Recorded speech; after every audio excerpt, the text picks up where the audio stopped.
আসসালামু আলাইকুম। সকাল প্রবাসী ভাই বোনদের শুভেচ্ছা জানিয়ে ভিডিওটি শুরু করছি। আপনারা অনেকেই ডাচ বাংলা ব্যাংকের সেবা নিচ্ছেন প্রবাস থেকে। তো এতদিন সরাসরি সৌদি আরবে থেকে আপনারা কিন্তু সরাসরি প্রতিনিধির সাথে কথা বলতে পারতেন। এই মুহূর্তে ডাচ বাংলা ব্যাংকের যে প্রতিনিধি রয়েছে তারা কিন্তু বাংলাদেশে অবস্থান করছে। তো আপনারা ইচ্ছা করলেও কিন্তু ফোনে সরাসরি কথা বলতে পারছেন না। এখন তাহলে আপনারা কিভাবে যোগাযোগ করবেন? ডাচ বাংলা ব্যাংকের কিন্তু হেল্পলাইন রয়েছে, যেটা ইন্টারন্যাশনাল, এবং যারা বাংলাদেশে রয়েছে তারাও কিন্তু বাংলাদেশে কথা বলতে পারে। ডাচ বাংলা ব্যাংকের হেল্পলাইন 16 এই নাম্বারটা থেকে বাংলাদেশ থেকে সকল ইউজার কিন্তু সরাসরি কথা বলতে পারে। ইন্টারন্যাশনাল যে কল সেন্টার রয়েছে, নাম্বার রয়েছে, আমি আমার ডেসক্রিপশনে দিয়ে দিব। আপনারা কিন্তু এখন থেকে সরাসরি সেখান থেকে সমস্ত তথ্য নিতে পারবেন, যা বা কি প্রয়োজন, কি তথ্যের প্রয়োজন বা কি সমস্যা, সকল কিছু ইনফরমেশন কিন্তু আপনারা এই নাম্বারটা, স্ক্রিনে দেওয়া নাম্বারে কিন্তু নিতে পারবেন। এছাড়াও ডাচ বাংলা ব্যাংকের কিন্তু অ্যাকাউন্ট আপনারা প্রবাস থেকে আগের মতোই খুলতে পারবেন। নট অনলি সৌদি আরব, এছাড়াও মিডল ইস্টে যত দেশ রয়েছে প্রত্যেকটা দেশ থেকে কিন্তু ডাচ বাংলা ব্যাংকের অ্যাকাউন্ট ওপেন করে সে অ্যাকাউন্ট কিন্তু পরিচালনা করতে পারছেন। এছাড়াও অন্যান্য বিভিন্ন কান্ট্রি রয়েছে, যে কান্ট্রিগুলো থেকে কিন্তু নেক্সাস পের মাধ্যমে অ্যাকাউন্ট খুলতে পারেন।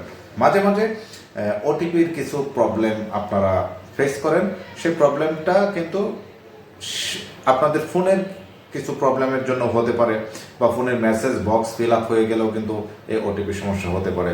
বাট এটা নিয়ে অরিড হওয়ার কিছু নেই, ওটিপি কিন্তু অ্যাজ ইট ইজ আপনারা পেয়ে যাবেন। কিন্তু একটা লিমিটেশন রয়েছে, যে প্রবাস থেকে যারা নেক্সাস পে ট্রানজ্যাকশন করছেন তাদের কিন্তু ওটিপি একটা লিমিটেশন রয়েছে, বরাদ্দ রয়েছে। অনলি ডেইলি 5টা ওটিপি কিন্তু আপনারা পাবেন, 5টার বেশি কিন্তু ওটিপি আপনারা পাবেন না।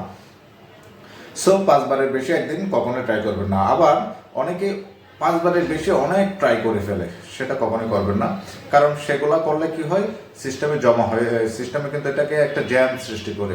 সেই জ্যামটা কিন্তু এক একদিন যাবে, 5টা করে ওটিপি সিস্টেম থেকে ব্যানিশ হবে, তারপরে যে আপনি কিন্তু পাবেন। সো এই বিষয়টা একটু মাথায় রাখবেন।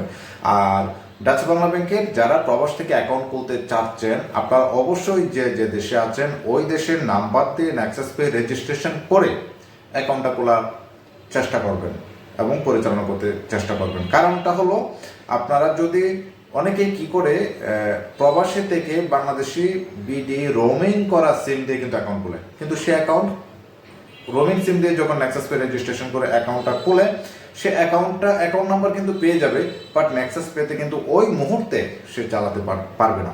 কারণটা হলো, বাংলাদেশি নাম্বার দিয়ে যখন সে একটা নেক্সাস পে অ্যাকাউন্ট ওপেন করে, সেটা কিন্তু বাংলাদেশে থাকা অবস্থায় যে প্রসেস, সেই প্রসেসটাই কিন্তু ওখানে থাকে। নিয়ম হলো, অ্যাকাউন্টটা খুলে, বাংলাদেশি নাম্বার দিয়ে যারা অ্যাকাউন্ট খুলে নির্দিষ্ট শাখা থেকে অ্যাকাউন্ট এটিএম কার্ড দিয়ে, সেই এটিএম কার্ড ওই নেক্সাস পেতে কিন্তু অ্যাড করে তারপরে কিন্তু অ্যাকাউন্ট চালাতে হয়। যেহেতু প্রবাসে আছেন, আপনাদের কিন্তু সেই সুযোগটা ওই মুহূর্তে নেই, কিন্তু পরবর্তীতে যখন আপনারা দেশে আসবেন, আপনারা কিন্তু এটিএম কার্ড নিয়ে সেই কার্ডটা অ্যাড করে তারপরে কিন্তু আপনারা চালাতে পারবেন। সো আমি সাজেস্ট করবো, যারা প্রবাসে আছেন অবশ্যই প্রবাসী নাম্বার দিয়ে নেক্সাস পে রেজিস্ট্রেশন করবেন। রেজিস্ট্রেশন করার পর কেওয়াইসি আপডেট করবেন। কেওয়াইসি আপডেট করার পর কালো রঙের যে কার্ডটা আসবে, 2টা কার্ড আসবে, কালো রঙের কার্ডে পরপর 2বার ক্লিক দিলে দেখবেন যে নিউ অ্যাকাউন্ট ওপেনিং অপশন আসবে। সেই অ্যাকাউন্ট ওপেনিং অপশনে গিয়ে আপনারা স্টেপ বাই স্টেপ সব কিছু ফিল আপ করবেন, নমিনির ইনফরমেশন দিবেন, আপনার স্বাক্ষর দিবেন, সব কিছু স্টেপ বাই স্টেপ কিন্তু ওখানে আপনারা সুন্দর করে ফিল আপ করবেন। লাস্ট পেজে যেয়ে আপনারা হোম ডিস্ট্রিক্ট সিলেক্ট করবেন, অ্যাকাউন্ট টাইপ আছে, সে অ্যাকাউন্ট টাইপটা সিলেক্ট করবেন 7+ সিলেক্ট করে আপনারা কিন্তু ওই হোম ডিস্ট্রিক্টের আন্ডারে ডাচ বাংলা ব্যাংকের যে শাখাগুলো রয়েছে প্রত্যেকটা শাখায় কিন্তু শো করবে। আপনার কাছে নিকটস্থ ব্রাঞ্চ যেটা, সেটা দেখে অ্যাকাউন্ট সাবমিট করে ওয়েট করবেন। দেখবেন কিছুদিনের মধ্যেই আপনি যদি ঠিকঠাকভাবে সব কিছু ইনফরমেশন সাবমিট করে অ্যাকাউন্টটা সাবমিট করে থাকেন, তাহলে ওই নির্দিষ্ট ব্রাঞ্চ, যে ব্রাঞ্চে অ্যাকাউন্ট সাবমিট করেছেন, সেই ব্রাঞ্চ ভেরিফাই করে অথরাইজ করে দিলে আপনার কাছে অ্যাকাউন্ট নাম্বার কিন্তু চলে যাবে। অ্যাকাউন্ট নাম্বার মেসেজের মাধ্যমেও চলে যাবে, আপনি যে নাম্বার আছে সেই নাম্বারেও কিন্তু পেয়ে যাবেন।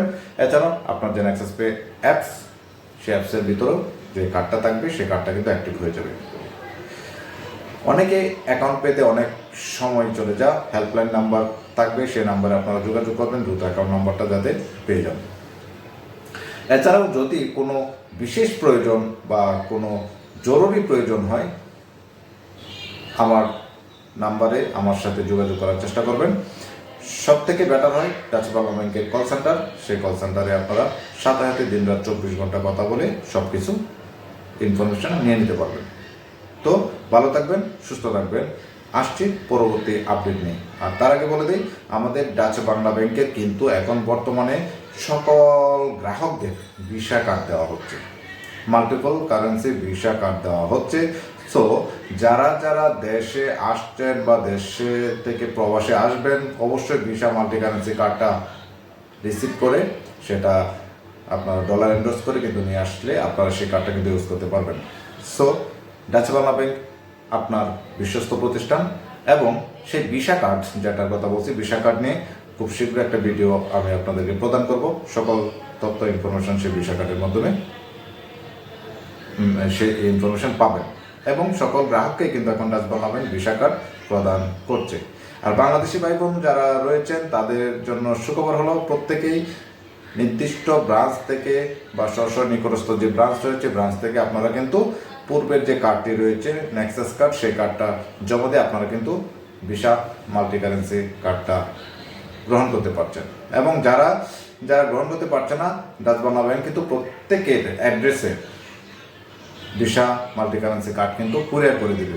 সো যারা যারা অ্যাড্রেস মডিফাই করার নেই, তারা অবশ্যই নিকটস্থ স্ব ব্রাঞ্চে গিয়ে আপনারা অ্যাড্রেসটা মডিফাই করে আসবেন, আপনার সেই অ্যাড্রেসে ভিসা মাল্টি কারেন্সি কার্ডটি চলে যাবে। এছাড়াও আপনারা যারা যারা অ্যাক্টিভ রয়েছেন, অবশ্যই নিকটস্থ ব্রাঞ্চে গিয়ে আপনারা ভিসা মাল্টি কারেন্সি কার্ডটা রিসিভ করে আপনারা সেই কার্ড এনজয় করেন, উপভোগ করেন। ধন্যবাদ সবাইকে, সুস্থ থাকবেন, ভালো থাকবেন। দেখা হবে পরবর্তী ভিডিওতে। আর ভিসা মাল্টি কারেন্সি কার্ড নিয়ে একটা ভিডিও আসছে, অপেক্ষায় থাকেন। ধন্যবাদ।